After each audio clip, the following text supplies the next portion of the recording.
काम वाली बाई भाग एक।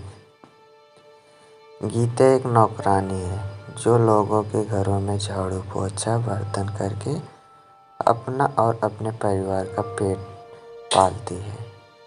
यूँ तो उसकी उम्र 18 साल है, लेकिन दुनिया को समझते समझते उसमें इतनी समझदारी आ गई है कि उसे अब लगने लगा है वो समय से पहले बूढ़ी हो गई है। अपने माँ बाप के सभी बच्चों में वो बहुत ही खूबसूरत है, इसीलिए तो उसका बापू उसे नफरत करता है। नफरत करने की वजह ये नहीं है कि वो बहुत खूबसूरत है, बल्कि उसकी वजह कुछ और ही है। इस बात के लिए उसके बाबू को उसकी अम्मा पर शक है, क्योंकि उसके इस दुनिया में आने से पहले उसकी माँ कावेरी किसी साहब के चक्कर में फंसी थी। वो साहब तलाकशुदा और बहुत ही सुंदर गोरा चिट्टा था और अच्छा खासा पैसा कमाता था। कावेरी उसके यहाँ खाना बनाने जाती थी। धीरे धीरे कावेरी उसके प्यार में पड़ गई और उसका ज़्यादातर समय साहब के घर में ही बीतने लगा। उसके बाद गीता कावेरी की जिंदगी में आ गई तो गीता के बापू सियाराम को पूरा यकीन है कि गीता उसी साहब की संतान है। सियाराम ने वैसे भी अपने परिवार के लिए आज तक कुछ नहीं किया। जीवन भर दारू पी और जुए में पैसे हारा है। बेचारी कावेरी हर रात खाना खाने से पहले उसके हाथों से मार खाती थी।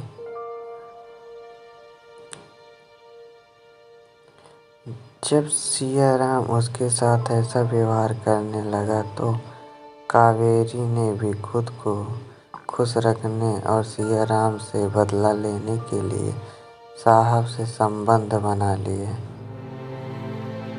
वैसे गीता कावेरी की सबसे छोटी बेटी है। गीता के पहले उसके 2 बच्चे और भी हैं।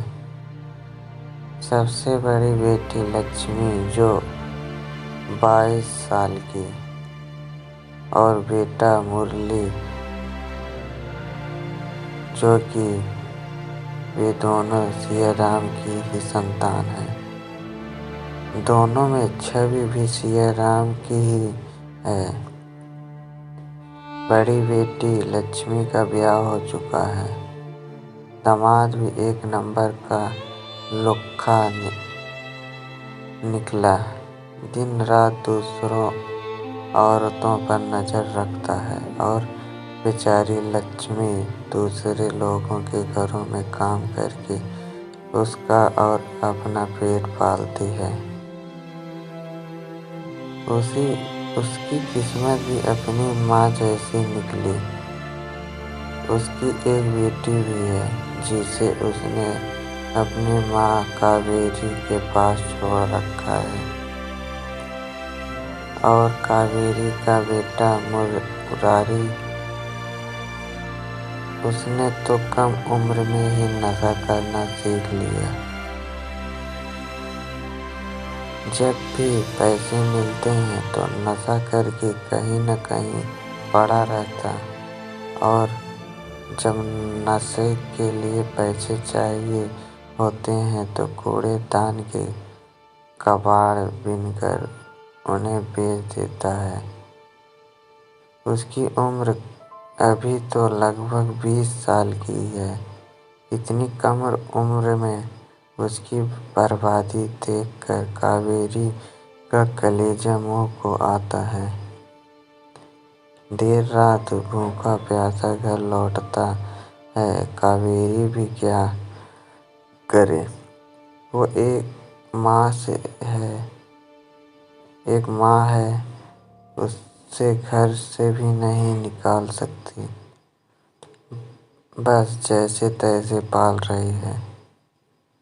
जब कभी लक्ष्मी भी अपने पति से रूठकर मायके आ बैठती तो कावेरी उसे भी आसरा देती है। कभी कभी कावेरी को लगता है कि वो इस दुनिया से कहीं चली जाए तो सबसे उसका पीछा छूट जाए, लेकिन वो ऐसा भी नहीं कर सकती। लोग कहेंगे कि बुज़दिल निकली। लोग तो इससे भी बड़ी बड़ी कठिनाइयों में जी लेते हैं। जब उसका बहुत जी भर जाता तो वो उस साहब के पास चली जाती। साहब अभी भी उसे प्यार करते हैं, भूला नहीं है उससे। वो तो अब भी चाहता है कि कावेरी फिर से उसके घर में काम करने लगे, लेकिन कावेरी फिर से वो गलती नहीं करना चाहती। कावेरी की उम्र अभी भी ज़्यादा नहीं है, वो अब भी जवान दिखती है। जब वो 16 की थी तो उसकी बड़ी बेटी लक्ष्मी उसकी गोद में आ गई थी। फिर बेटा भी उसके 2 साल बाद पैदा हो गया था। जब वो लगभग 19 की थी और 21 की होते गीता उसकी कोख में आ गई। कावेरी भी अब भी साहब को चाहती है, लेकिन उनसे कहती कुछ नहीं, बस उनकी आँखों में झांक कर अपनी भावनाएं व्यक्त कर देती है। साहब भी एक अच्छा इंसान है। उसकी बीवी बहुत ही अकड़ू और घमंडी थी।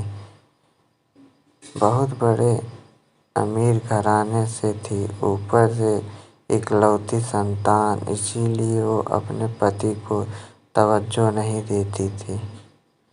साहब तो उसके हर नखरे बर्दाश्त करते थे, लेकिन वो भी जो उनके प्रति समर्पित ही नहीं थी। मेम साहब की जिंदगी में कोई और आ गया और वो साहब को तलाक देकर उसके साथ चली गई। उस दिन साहब बहुत रोया। कावेरी से साहब का दुख देखा न गया और अनजाने में रोने का कारण पूछ बैठी। उस दिन साहब ने रोते हुए अपनी सारी व्यक्त कर सुना दी। कावेरी ने उन्हें दिलासा देकर पानी पिलाया, लेकिन साहब चुप न हुए।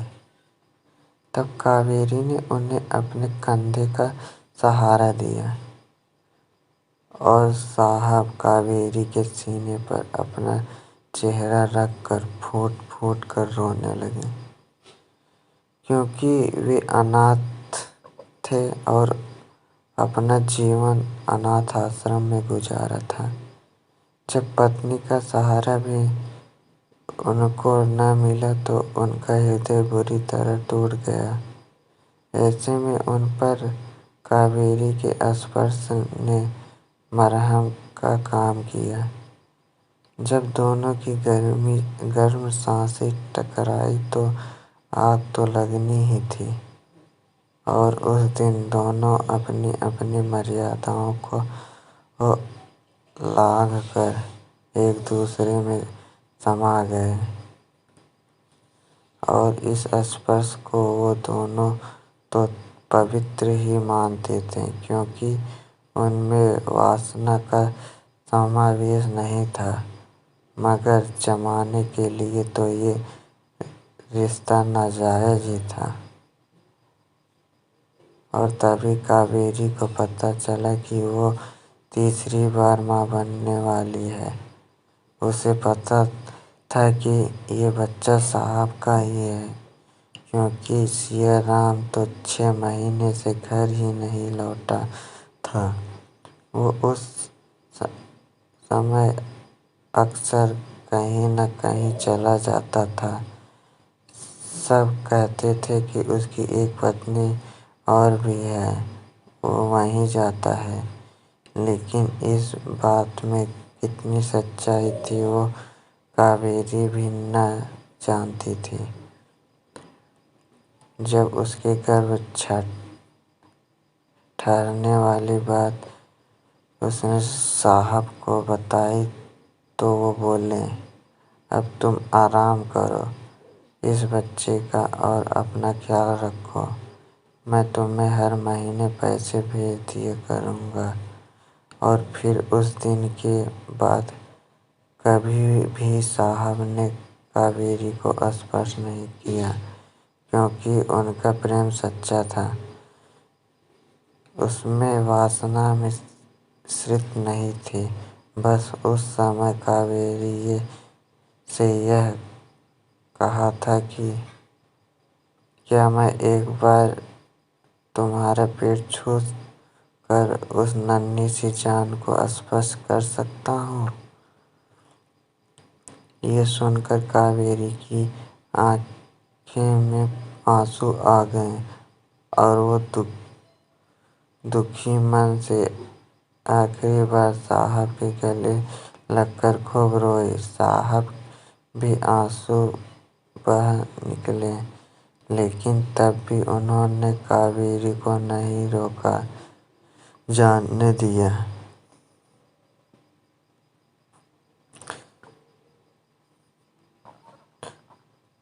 तो सिया राम के न चाहते हुए भी आखिर कावेरी ने गीता को जन्म दे ही दिया। एक दिन चुपके से कावेरी गीता को लेकर साहब के यहाँ गई थी और उनसे मिलवाने और बोली थी, साहब ये आपकी धरोहर है जो अब हमेशा मेरे पास रहेगी। ये हमारे प्रेम की निशानी है, गीता की तरह पवित्र है, इसीलिए मैंने इसका नाम गीता रखा है। सच मैं बाप बन गया। और इतना कहकर साहब खुशी से झूम गया था। उसने उस दिन कावेरी के हाथ में 10,000 रुपये रखे और बोला, जब भी ज़रूरत पड़े तो इसकी परवरिश के लिए मांग लेना। उस दिन कावेरी खुशी खुशी घर लौटी थी, लेकिन उसकी खुशियों में सिया राम ने ग्रहण लगा दिया था। उसने उसे साहब के यहाँ जाते हुए देख लिया था, इसीलिए वो कावेरी से बोला, मिलाई अपने यार से, ये उसी का पाप है न जो अपने सीने से लगाए घूमती है। हाँ, ये उसी की बेटी है। बोलो क्या करोगे अब? कावेरी चीखी, निकल मेरे घर से, तेरे लिए इस घर में कोई जगह नहीं। सिया राम बोला, ये मेरा घर है, मेरी मेहनत की कमाई तू खाता है। मुझे अपनी मर्दानगी पर इतना ही गुरूर है तो तू क्यों नहीं निकल जाता मेरे घर से? कावेरी बोली। और फिर उस दिन सिया राम सच में घर से निकल गया और अपनी दूसरी बीवी के पास पहुंचा। वहां उसे पता चला कि वो तो किसी और के साथ भाग गई है। वो मारा मारा सड़कों पर फिरता रहा लेकिन घर न लौटा। जब बहुत बीमार हो गया तो लोगों ने कावेरी को बताया कि उसका मर्द तो एक पेड़ के नीचे बीमार पड़ा है। तब कावेरी उसे लेकर आई और उसका इलाज करवाकर फिर से उसे अपने घर में रख लिया। कावेरी ने तो उसे सहारा दे दिया लेकिन सिया राम आज तक कावेरी को माफ नहीं कर पाया, इसीलिए उसे गीता से नफरत है और जब तक कावेरी से हो सकता है वो गीता को किसी के घर काम के लिए ना भेजती थी, लेकिन अब उसकी मजबूरी हो गई थी उसे काम पर भेजना, क्योंकि उसकी कमाई से घर चलना मुश्किल हो रहा था। गीता काम पर जाती, कावेरी को एक डर सा लगता रहता।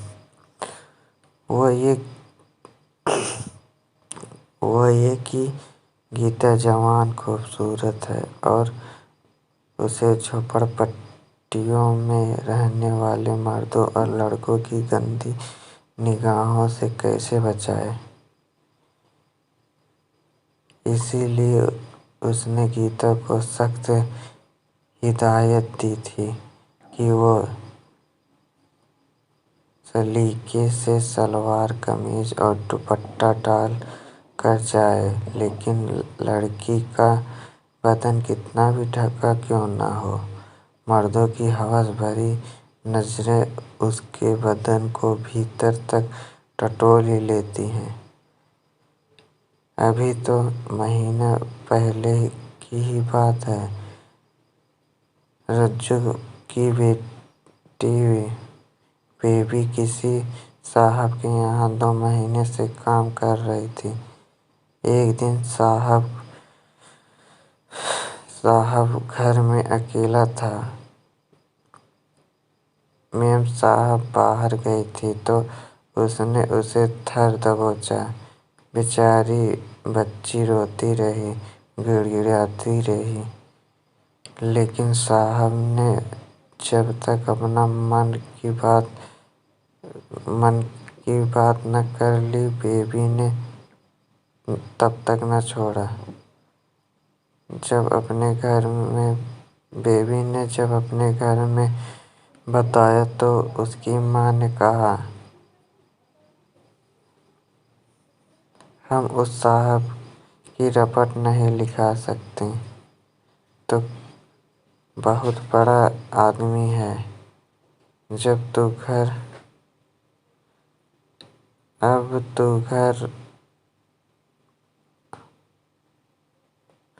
अब तू उस घर में काम करना छोड़ दे। माँ की बातों ने बेबी की दिल और दिमाग को छलनी कर दिया और उसने डाई पीकर आत्महत्या कर ली। बाद में रज्जो बेबी की लाश पर टिश्यू बहाती रही, लेकिन फिर तो कुछ नहीं हो सकता था। अब तो खेल खत्म हो चुका था। जब झोपड़पट्टी के मर्द इस उम्र में कावेरी का भक्तियाँ करते हैं